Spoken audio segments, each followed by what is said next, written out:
আসসালামু আলাইকুম dear students, dear learners. এসো আরবি তারকিব শিখি। এ পর্বে আমরা দেখব যে জার মাজরুর মিলে কি হবে ইত্যাদি নিয়ে। তো প্রথমত আমরা জার মাজরুর সম্পর্কে আলোচনা করব। তো হুরুফুল জার বলা হয় ইংলিশে প্রিপোজিশনকে। প্রিপোজিশন যেটা হুরুফুল জার হলো এমন শব্দ বা কারক যা বাক্যে একটি বিশেষ্য বা নাউন এর সাথে সম্পর্ক স্থাপন করে। তাহলে একটা নাউনের সাথে সম্পর্ক স্থাপন করে যে বাক্যের মধ্যে। তো এগুলি সাধারণত একটি সম্পর্ক বা স্থান বা সময় বা উদ্দেশ্য বা অবস্থা নির্দেশ করতে ব্যবহৃত হয়। ওকে। তারপরে কি হুরুফুল জার গুলি যখন একটি বিশেষ্য বা নাউনের সাথে ব্যবহৃত হয় তখন সে বিশেষ্য মাজরুর হয়ে যায়। তাহলে যার সাথে হুরুফে জার ব্যবহৃত হবে আহ, তাকে বলা হয় সেটা মাজরুর হয়ে যাবে। এটা আশা করি বোঝা গেল।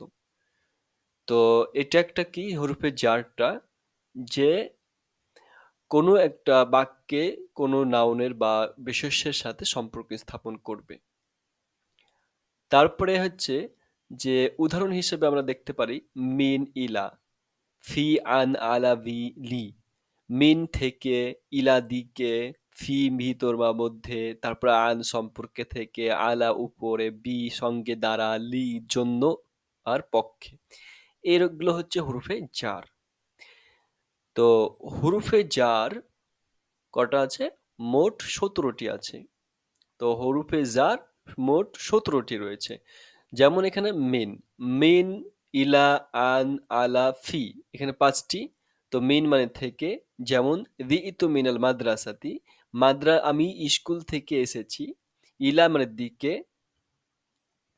তারপরে হচ্ছে যাহাবতু ইলাল মানজিলি, আমি আমি বাড়িতে গিয়েছিলাম। তো আন সম্পর্কে থেকে এরকম বোঝায়।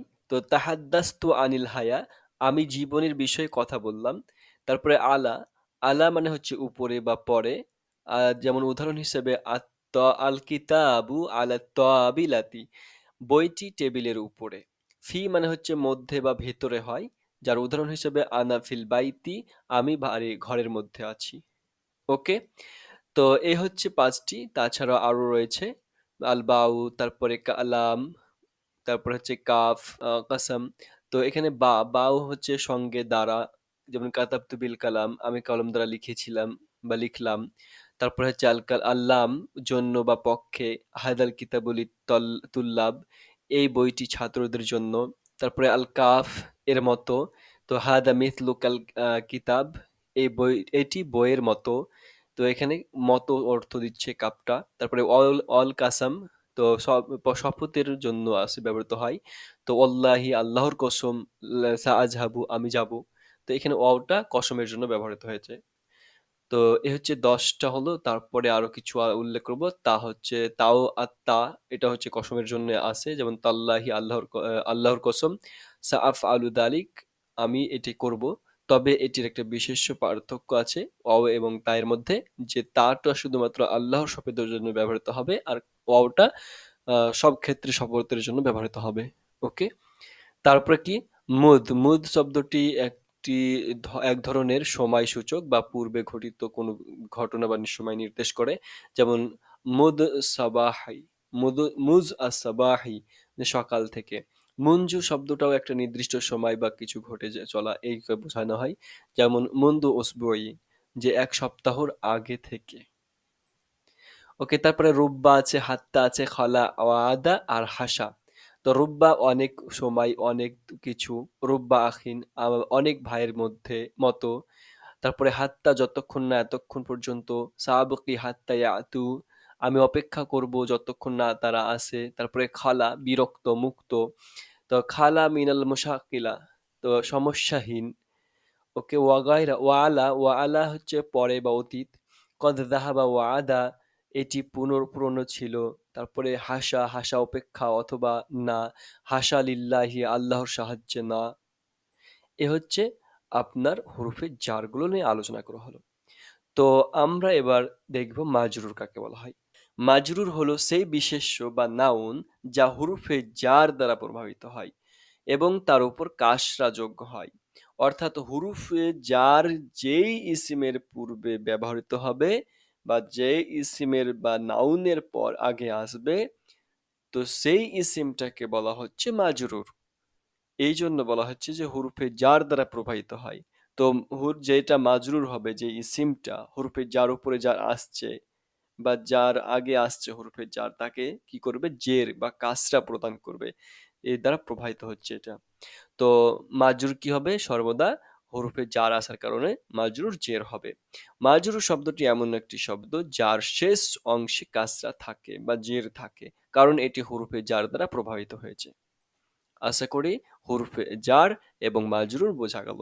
হরফে জার যে সমস্ত ইসিম, যে সমস্ত শব্দ বা অব্যয়গুলো কোনো এই বাক্যে ইসিম বা নাউন বা বিশেষ্যের সাথে কি করবে, সম্পর্ক স্থাপন করে দেবে। ওকে, বা সম্পর্ক সংযোগ করে দেবে।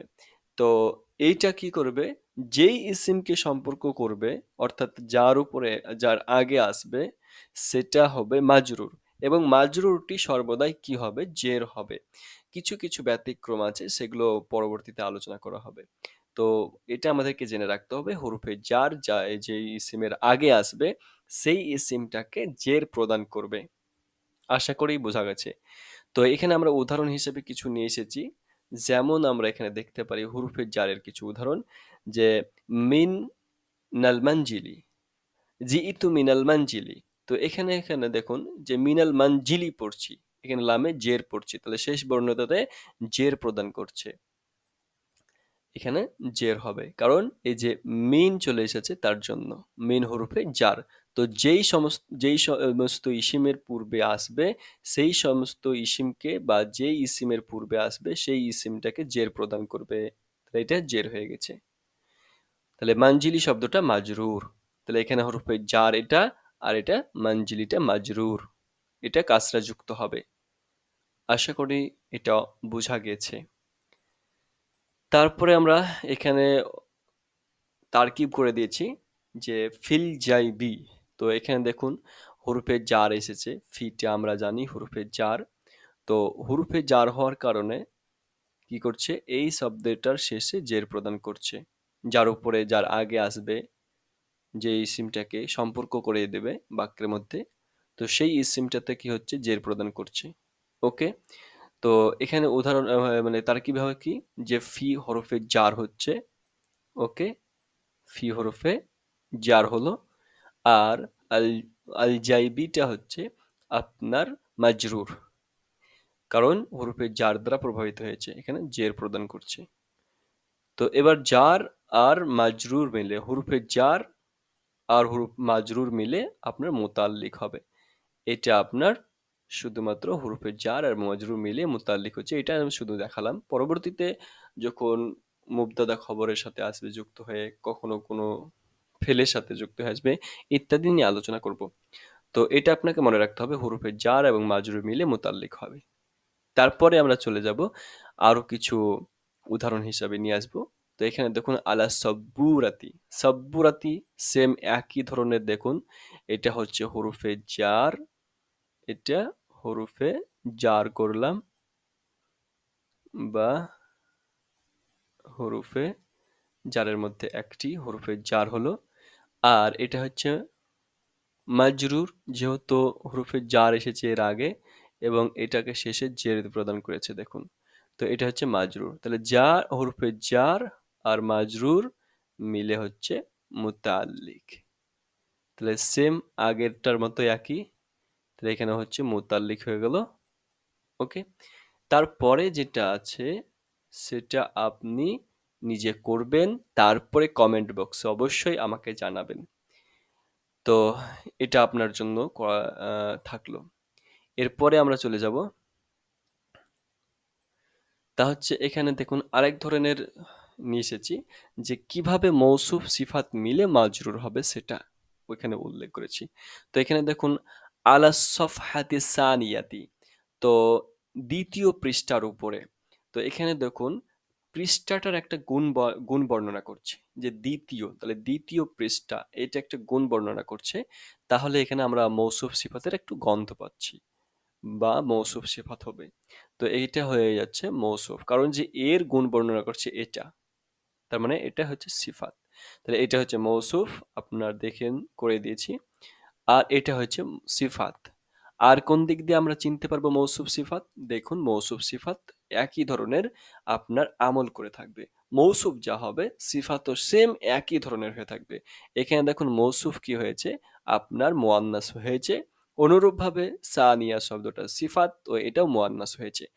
আল মৌসুফ অর্থাৎ আস সফহা, এটাতে আলিফ লাম যুক্ত হয়েছে। অনুরূপভাবে আস সানিয়াতেও আলিফ লাম যুক্ত হয়েছে। এখানে জের হয়েছে, তো সেম এখানেও জের হয়েছে। তাহলে এই দিক দিয়েও আমরা বুঝতে পারছি এটা মৌসুফ, এটার অনুসরণ করছে, এটার অনুসরণ করছে। কোনটা অনুসরণ করছে? এটা। তাহলে এ হচ্ছে সিফাত, আর সিফাত, আর এ হচ্ছে মৌসুফ। কারণ যে যার অনুসরণ করবে বা যার গুণ বর্ণনা করবে সে হবে মৌসুফ, আর যে গুণটা বর্ণনা করছে বা যা অনুসরণ করছে তাকে বলা হচ্ছে সিফাত। ওকে, তাহলে মৌসুফ সিফাত হলো। এবার আমরা দেখছি এখানে হরফে জার আছে, তাহলে এটা হরফে জার। তাহলে হরফে জার আসলে মাজরুর হবে, এটা আমরা জানি। তার জন্য এই মৌসুফ আর সিফাত মিলে হরফ মাজরুর করলাম। ওকে, এ হচ্ছে মাজরুর, আর এটা হচ্ছে হরফে জার। তাহলে হরফে জার আর মাজরুর মিলে কি হবে আমাদের? এখানে মুতাআল্লিক হয়ে যাবে। দেখুন এখানে মুতাআল্লিক করে দিয়েছি। ওকে, এই ধরনের আরো কিছু আমি বাক্য নিয়ে তোমাদের আহ এই ধরনের আরো কিছু বাক্য আমি নিয়ে আসছি পরের স্লাইডে। তা হচ্ছে দেখুন, মিনার রজুলিল মুখলিসি। মিনার রজুলি মুখলিস, মুখলিস মানে হচ্ছে একনিষ্ঠ। আর আর আর রজুল মানে হচ্ছে আপনার মানুষটি, ব্যক্তিটি। আর মিন মানে থেকে। তো এখানে দেখুন, এখানে একটা গুণ বর্ণনা করছে। মুখলেস একানিষ্ঠ ব্যক্তি, তাহলে ব্যক্তিটি কেমন? তো বলছে একানিষ্ঠ। তাহলে এই একা ব্যক্তিটি আর রজুলের মুখ, এটা সিফাত অর্থাৎ গুণ বর্ণনা করছে। তাহলে এটা হয়ে যাচ্ছে আপনার মৌসুফ। ওকে, আর এটা হচ্ছে যেহেতু গুণ বর্ণনা করছে তাহলে এটা সিফাত। এবার এখানে দেখুন একটা মিন চলে এসেছে, আর আমরা জানি হরফে জারের মধ্যে একটি হচ্ছে মিন। এই মিনটা হরফে জারের মধ্যে পড়ছে, তাহলে এটা হচ্ছে হরফে জার, আমরা জানি। ওকে, হরফে জার এভাবে লিখতে পারি, বা আবার এখানে জাবার দিয়েও লিখতে পারি। যাই হোক, হরফে জার হলো। তাহলে আমরা এবার মাজরুর বের করব। তাহলে এইখানে দেখুন মৌসুফ আর সিফাত মিলে কি হয়ে যাবে? মাজরুর হবে। মাজরুর। তাহলে হরফে জার আছে আর এখানে মাজরুর, তার মানে দুটো মিলে মুতাআল্লিক হবে। ইতিপূর্বে যেটা আমরা করেছি সেম একই ধরনের বাক্য। তো এটা আমি করে দিলাম। যেটা আছে সেটা আপনারা নিজে করবেন, তারপরে কমেন্ট বক্সে আমাকে দেখাবেন। পরিশেষে বলবো যে যদি ভিডিওটি ভালো লাগে তাহলে অবশ্যই লাইক করবেন, আর চ্যানেলে যদি প্রথম হয়ে থাকেন তাহলে চ্যানেলটিকে সাবস্ক্রাইব করে পাশের বেল আইকনটিকে ক্লিক করে দেবেন। ধন্যবাদ।